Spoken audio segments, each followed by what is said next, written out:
El día de hoy hablaremos del duelo en personas con discapacidad y en niños pequeños.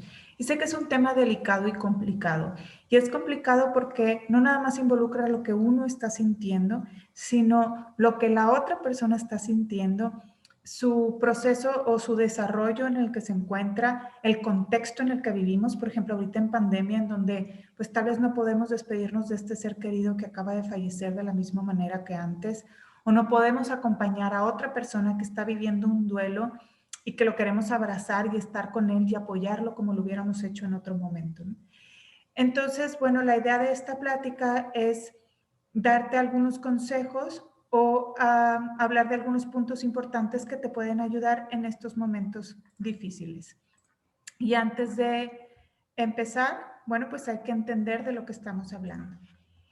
Y el duelo por la muerte de un ser querido, pues se entiende como aquellas reacciones, pensamientos y acciones de respuesta frente al dolor de la pérdida.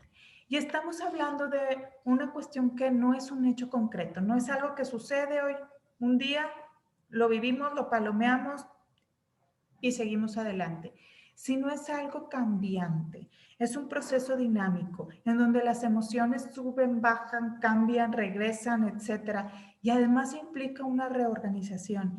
Y esta reorganización depende pues de quién haya sido o de qué relación hayamos tenido o tengamos con esta persona que acaba de fallecer. Y entonces pueden cambiar roles, pueden cambiar responsabilidades, cambian planes, cambian muchas cosas. Por eso también este proceso es bastante complicado. Y bueno, hay algunos factores que influyen en que este proceso pueda ser o un poco más fácil o incluso puedan entorpecerlo.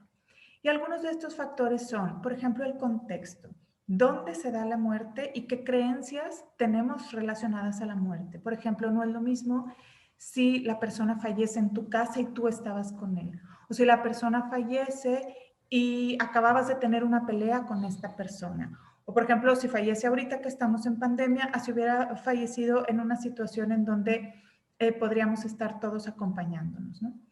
Otro factor es la relación interpersonal con el fallecido. ¿Qué tan allegado eras con esta persona? La relación que tenías con él. Las características personales de quien sufre la pérdida. Por ejemplo, hablando en que no es lo mismo si sufre una pérdida un hombre o una mujer, porque somos bastante diferentes. Empezando, por ejemplo, en que la serotonina, que es la hormona que regula las emociones, funciona mucho más rápido, en un 52% más rápido en el hombre que en las mujeres. Entonces, ya desde ahí vivimos este proceso diferente. También influyen las características de la familia. A lo mejor fallece alguien de una familia en donde todos eran muy cercanos y muy unidos.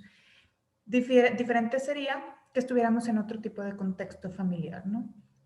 El apoyo o el estrés de quien permanece, quién está contigo, si estás viviendo esto solo, si estás viviendo con un ser querido al que piensas tú que está sufriéndolo de la misma manera que tú.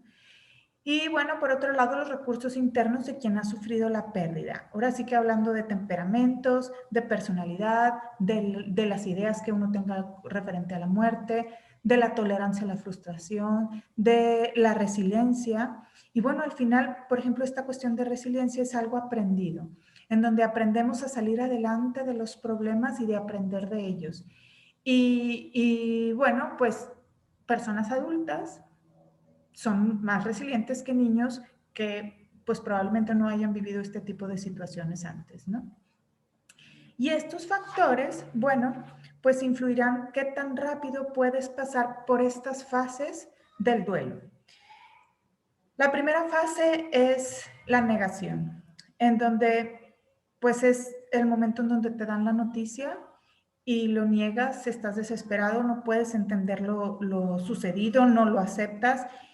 Y aunque no parezca, es una fase importante que tenemos que vivir porque lo que está haciendo es dosificar el dolor. Al momento de estar negándolo, estás ayudándote a ti mismo a poquito poder aceptarlo, ¿no? Después entra la fase de la ira y en esta fase de la ira puedes estar enojado con la persona que falleció, tal vez por no haberse tomado las medicinas, por no haberse cuidado, a lo mejor te enojas con la persona que lo estaba atendiendo, con el doctor que lo atendía, A lo mejor simplemente te enojas porque te cambió los planes, porque tenías muchos planes que hacer con esta persona, ¿no? Es una fase que se tiene que vivir, que tenemos que aceptar y dejar y aceptar estas emociones siempre y cuando no nos hagamos daño o no hagamos daño a alguien más.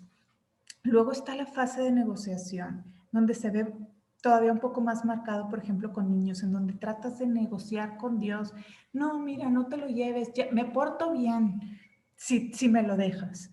Y tratas como de hacer un pacto o hacer todo lo posible con tal de no tener que vivir este dolor, porque el siguiente paso es la tristeza, ¿no? Y entonces, así como decíamos en el primer paso que es necesario, esta cuestión de negociación también es un poco necesaria porque te da hasta un poco de esperanza de que las cosas puedan llegar a cambiar y entonces empiezas a preparar tu mente para llegar a la aceptación.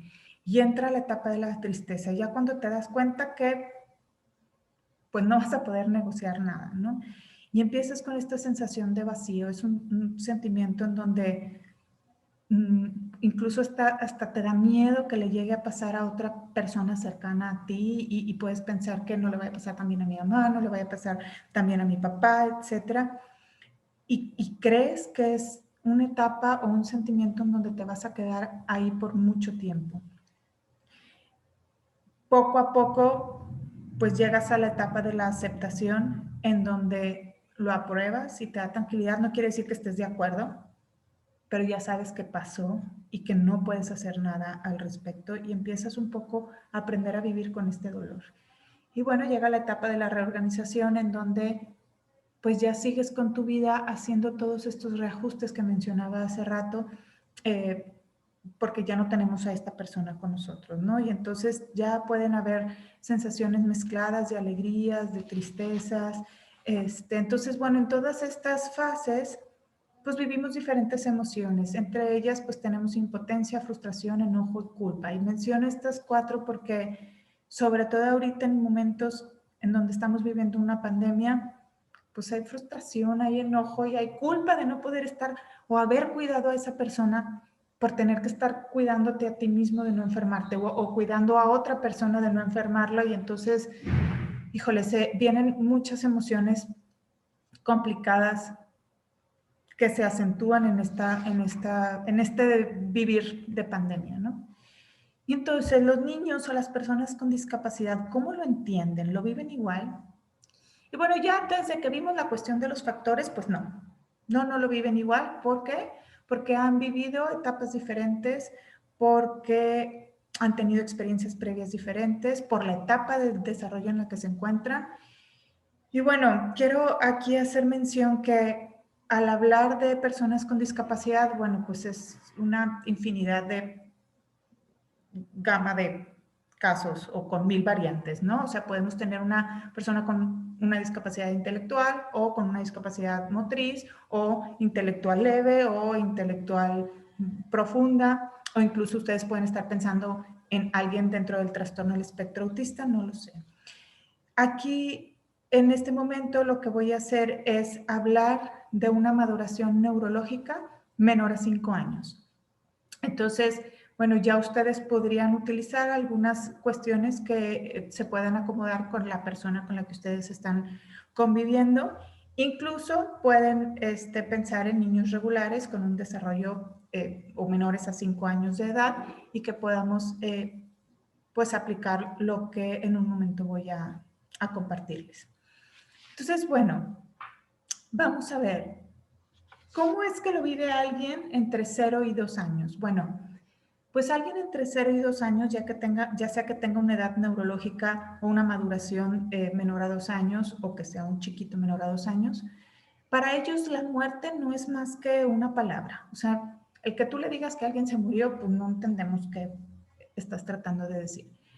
Pero entre los 6 y 8 meses se desarrolla algo que se conoce la permanencia del objeto. ¿Qué quiere decir? Que se dan cuenta que algo falta. Y entonces, si falta alguien a los que ellos estaban acostumbrados a ver y a tratar, pues claro que se van a dar cuenta, sí se dan cuenta. Sufren pues no están meramente sufriendo el hecho de que alguien haya muerto, sino están sufriendo el hecho de que alguien falta y alguien que los hacía sentir seguros y amados, esa es la persona que falta. Entonces lo que están viviendo es una ansiedad por separación, ¿no? Y bueno, como alguien menor a 2 años no tiene un lenguaje verbal y no puede expresar qué es lo que está sintiendo, pues entonces vemos un niño con berrinches, con caprichos sin sentido, a lo mejor con una mamitis o con una tensión de estar en contacto con una persona todo el tiempo. A lo mejor dejan de comer, a lo mejor no están durmiendo igual y hay alteraciones en la cuestión del sueño. ¿Y qué es lo que tenemos que hacer nosotros por ellos? Pues brindarles un ambiente de confianza. ¿Cómo podemos hacer eso? Pues manteniéndole una rutina.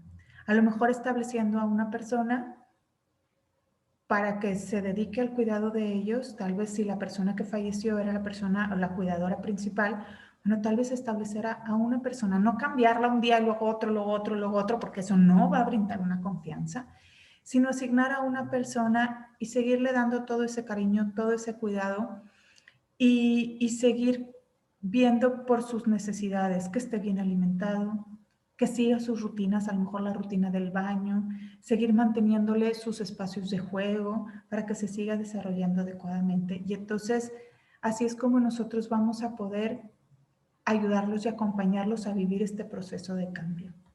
Diferente, por ejemplo, cuando hablamos de alguien que tiene un desarrollo entre los 3 y los 5 años.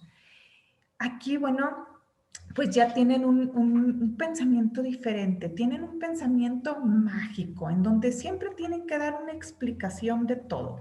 Y funcionan sus explicaciones a través de la fantasía. Y cómo no, no, porque si estamos bastante acostumbrados a que entre los niños entre 3 y 5 años, o quien tenga esta maduración, pues tienen gustos como de ver las películas de Disney, en donde se duermen en un profundo sueño y se despiertan con un beso de amor. Y entonces está muy difícil, porque en esta etapa los niños ven la muerte como un estado temporal irreversible, porque así los hemos también estado educando, por así decirlo, incluso desde viendo las caricaturas. Y son niños que son muy fácilmente influenciados. Entonces, lo que tú le digas, eso es lo que se van a creer. Y eso es lo que tenemos que tener cuidado con estos chiquitos. ¿Por qué? Porque necesitamos decirle la verdad sin disfrazarlos, pero tampoco dando tantos detalles. Entonces, necesitamos brindar información dosificada, que ahorita lo vamos a ver un poco más adelante, en donde se diga, bueno, pues se murió, no se durmió. Porque luego también imagínense, si uno le dice, se durmió tan profundo que ya no se despertó y al día siguiente su papá se quedó dormido y ronque profundamente dormido, le va a entrar la ansiedad y va a empezar con un estrés porque va a pensar que no lo va a volver a ver.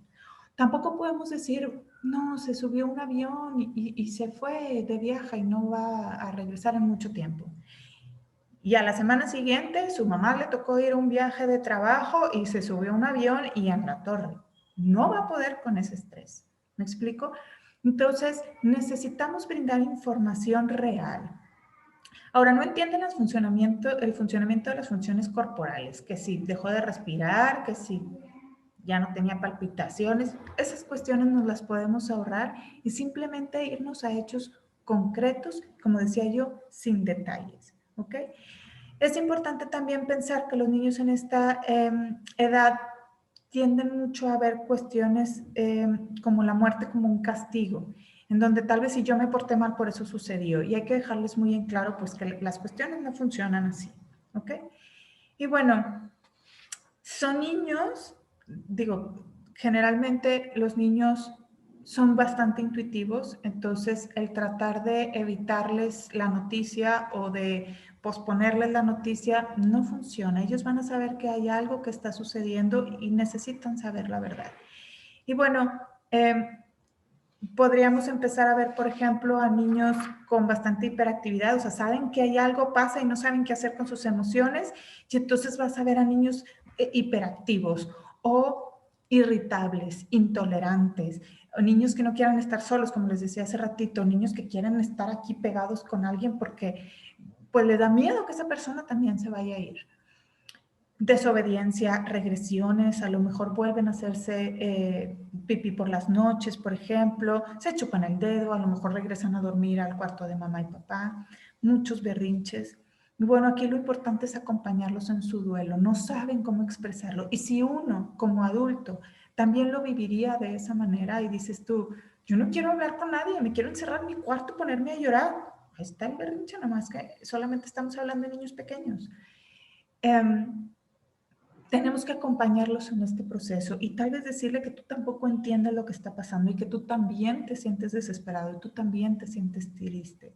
Y sé que es un momento difícil porque tienes que lidiar con lo que tú necesitas, pero también acompañarlos en lo que ellos necesiten, ¿no? Entonces es una situación complicada, eh, pero bueno, por aquí les muestro también otras manifestaciones físicas o psicológicas que podríamos notar en alguien después de haber tenido una pérdida. Como les decía, pueden haber alteraciones del sueño, aumento o pérdida del apetito, dolores de cabeza o musculares que en los niños, bueno, no nos lo van a poder decir. Entonces van a ser niños irritables, llorando, con mucho cansancio, náuseas, vómito tal vez, ansiedad, miedo, etcétera. A lo mejor en la escuela podríamos ver problemas de ansiedad, falta de memoria, problemas de atención y concentración, rezagos académicos, etcétera. Y algo muy importante, y sobre todo en niños muy pequeños y en personas con discapacidad que no tienen un lenguaje verbal, es estar muy al pendiente de cómo los vemos. Y que no tengan esta, a lo mejor, o cuidar la cuestión de su salud, la dormida, la alimentación, el que estén todo el tiempo cuidados y que se sientan queridos. Necesitamos mucho contacto físico porque al final los niños, y sobre todo los niños menores de 4 años, ellos entienden y conocen lo que ven. Y lo que ven o lo que tocan. Entonces, si tú los tocas, saben que hay alguien que ahí está, no nada más basta con hablarles, ¿no? Entonces, bueno, hay muchos mitos relacionados con esto, sobre todo el hecho de quererlos tener felices sin que sufran, sin ocultándoles cualquier cosa que les vaya a dar dolor, ocultarles el hecho de que los adultos están llorando. La idea es enseñarles que es un proceso que se tiene que vivir y que todos lo vamos a vivir. Obviamente tenemos que cuidar algunas cuestiones, no lo vamos a llevar a un lugar, a un funeral en donde todos los adultos están deshechos, llorando, porque bueno, eso también es traumático para los niños, pero sí te pueden ver llorar. ¿Por qué? Porque necesitas llorar, porque es bueno llorar y porque es aceptar las emociones que estás viviendo y saber que no son malas, ¿no? Y como decía, bueno, decir las cosas tal cual son, no que se va a ir de viaje, no que está dormido y ya no pudo despertar, por ejemplo hacer otras cosas como, no sé, fallece su perrito y al día siguiente vamos y le compramos otro. Esa cuestión está un poco confusa también, no se trata de eso, se trata de enseñarles y de darles herramientas para que en la siguiente ocasión que lo tengan que vivir ellas tengan mayor resiliencia, sean más fuertes al respecto. ¿Ok? Entonces, bueno, ¿cuáles son algunos datos importantes cuando tenemos que darle la noticia a estos chiquitos? Primero, es importante que sea transmitida por personas cercanas, alguien de confianza, en un lugar también íntimo en donde ellos puedan expresarse, llorar o simplemente quedarse callados, en un lenguaje de acuerdo a su edad. Sí, sí hay que decirles que falleció sin decirles otras cuestiones mágicas, pero aguas con los detalles, no necesitamos detalles. No usar metáforas y darle la noticia gradualmente. Tal vez ahorita decirle, se murió y ya no lo vamos a ver. Tal vez después, y sobre todo con los niños entre 3 y 5 años que hacen muchas preguntas, van a volver a preguntar y van a volver a preguntar y van a volver a preguntar. Porque en esta etapa del desarrollo están en donde están tratando de entender el mundo. Entonces tal vez ahí puedes decir un poquito más, bueno, mi amor, es que ¿te acuerdas que yo estaba enfermo? Bueno, pero es que te acuerdas además que ya estaba muy grande de salud y que se tenía que tomar muchas medicinas. Y entonces vas metiendo un poquito más de detalles, tal vez después, no desde la primera vez que le estás dando la noticia.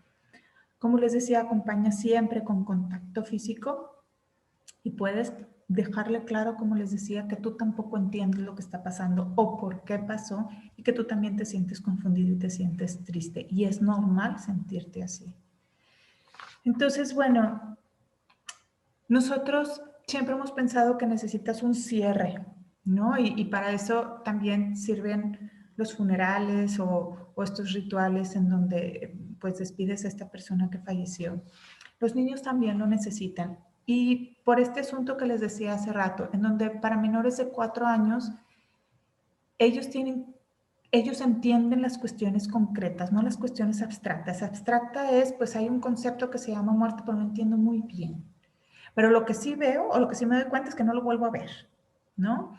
Entonces es, me tengo que despedir, pero ¿cómo me despido si ya no está? Entonces necesitas aterrizarlo, necesitan hacer un cierre y si tú lo necesitas, ellos con mayor razón, ¿ok? Entonces, bueno, pues necesitas actividades que sean tangibles para que sean concretas y les queden claros a los niños y puedan hacer este cierre y que les quede un poco más claro que hay algo que llegó a un término, fomentando la expresión que en la medida de lo posible de sus habilidades y bueno, en un ambiente seguro. Tampoco, como les decía, los vamos a llevar en un lugar en donde estén todos llori, llori, llori, llori, que esto también se salga de control, ¿ok? Vamos a suponer que ya se pueden los funerales. ¿Qué pasaría si tú decidieras llevar a esta persona con discapacidad o a este niño a un funeral? Vamos a suponer que falleció alguien muy cercano, la mamá, el papá de este niño, y bueno, pues había que llevarlo a la misa, o se decidió llevarlo, por poner un ejemplo, a la misa, ¿no? Bueno, pues antes de esto necesitamos prepararlos para que sepan qué es lo que van a vivir y qué es lo que van a hacer. Y a lo mejor les vas a decir, ¿te acuerdas cuando vamos a la misa? Bueno, ahora va a ser igual, pero ¿qué crees? La música va a ser un poquito diferente. Y van a estar todas las personas que conocían a tu mamá. Y seguramente te vayan a querer dar muchos abrazos y te van a decir muchas cosas. ¿Y qué crees? Este, bueno, pues va a haber una foto también ahí de tu mamá porque le estamos diciendo adiós. Y entonces le puedes platicar todo lo que va a haber para que él esté preparado y no haya sorpresas y sobre todo sorpresas desagradables. La gente va a estar llorando, por ejemplo. Y algo muy importante es que siempre estén cerca de una persona con la que se sientan seguros, tomados de la mano, como les pongo ahí, tomados de la mano cerca, abrazados, en donde se sientan en confianza de que si en algún momento necesitan retirarse, déjaselos en claro y nos vamos al patio, nos vamos afuera tantito, en el momento en donde tú te sientas incómodo con esta cuestión. ¿Ok? Ahora, ya no se sabe si se pueden o no se pueden hacer funerales y si la es población de alto riesgo o no de alto riesgo y si pueden ir o no pueden ir. Bueno, pues si no podemos vivir esta cuestión de los funerales o decidimos que nuestro hijo está muy pequeño y preferimos no dejar que vaya a un funeral, pues hay rituales alternativos. Aquí pongo para el tiempos de COVID, pero en realidad puede ser en cualquier momento de la vida, siempre que queramos que estos niños o estas personas con discapacidad tienen un cierre de este ciclo. Bueno, voy a mencionar algunas actividades. Son ideas. La idea es que ustedes, pues que conocen un poco más a los niños, puedan pues tomar algo de aquí y adecuarlo a los gustos, necesidades o lo que sea que estén acostumbrados en casa, ¿no? Acuérdense que lo principal es que tenga que ser una actividad tangible y donde el niño pueda participar. Vamos a suponer que una actividad sea soltar globos todos a la misma hora con sus seres queridos. A lo mejor todos en Zoom y sueltan los globos en donde viene un dibujo o viene algo que le queríamos decir y se va al cielo para decirle adiós. A lo mejor no lo queremos hacer con otras personas, pero solo a las 4 personas que vivimos en la misma casa. O el papá con el niño. pero es una actividad en donde los involucran a ellos dos, involucran al niño y el niño hace la actividad y ve cómo se va el globo. Y eso es algo concreto en donde ya podemos tener un cierre de esto que estamos viviendo. Elaborar una carta o un dibujo para la persona que haya fallecido. Y lo podemos enterrar o se lo podemos llevar a la misa o encargárselo a alguien o dejarlo, no sé, o quemarlo para que se vaya el humo al cielo. Y bueno, estamos haciendo algo similar a lo de los globos. Puedes elaborar una carta a la emoción. A lo mejor niños que tengan un poquito más de lenguaje. Ay, pues vamos a escribirle la tristeza. Ay, tristeza, no me gusta sentirte, pero es que estoy así porque ya no voy a ver a mi abuelita. Y entonces estás hablando de esta emoción y la estás entendiendo un poquito más. Y aparte lo estás escuchando cómo se siente. A lo mejor puedes hacer un álbum de recuerdos en donde le digas, ¿sabes qué? Cada que te quieras acordar de esta persona, vamos a abrir el álbum y vamos a ver un dibujo o una foto o algo que hayamos escrito y podemos platicar de él y así acordarnos. Y así es como se quedan las personas en nuestros corazones, ¿no? Podríamos decir. Puede ser organizar un bailable, porque al niño le encanta bailar, o modelar con plastilina y también hablar de los sentimientos. Puedes hacer un cuento de esta persona que falleció. O ahorita les voy a dar un listado de varios libros en donde puedes trabajar el duelo con los niños también. Puedes hacer una actividad que no se pudo hacer con esta persona fallecida. A lo mejor les encantaba ir a subirse a la montaña juntos. Bueno, pues vamos a subir la montaña porque no lo pudimos hacer con esta persona y lo vamos a hacer por él, pensando en él, ¿no? Y entonces te subes a la montaña y esa es una actividad que te recuerde a esta persona. Y bueno, ya hablando tal vez de niños un poco más grandes, ahora que se utiliza mucho lo publicar en tu red social, o sea, escribir, el día de hoy falleció mi ser querido fulanito y lo voy a extrañar muchísimo, le aprendí tal, tal, tal, tal y tal. Es una manera de sentir cercanas a la gente que no puede estar contigo ahorita, ¿no? Porque luego pues la gente empieza a escribir y empieza a decir sus condolencias y te sientes un poquito más cercano a estas personas. Aquí les dejo algunas lecturas. Ustedes le pueden poner por ahí pausa y ver los títulos de estas lecturas y de estas otras. Y bueno, recuerden que la idea es darles algunos tips, darles algunas actividades. Ustedes pueden tomar lo que les sirva o lo que estén acostumbrados en casa para poderlo sacar adelante. Recuerden que el duelo no es un proceso rápido, es un proceso que toma mucho tiempo y que se aprende a vivir con eso. Y la idea del día de hoy es darles algunas herramientas, porque en el momento en donde lo vivimos y nosotros estamos abrumados con estas emociones, bueno, que sepamos qué es lo que tenemos que hacer con nuestros niños o con nuestros familiares cercanos, ¿no? Por aquí en la parte de abajo están las dos citas bibliográficas en donde se basó la mayoría de la información que se presenta el día de hoy. Aquí hay información mía y bueno, como siempre, si ustedes creen que esta información le pueda servir a alguien más, por favor compártanla.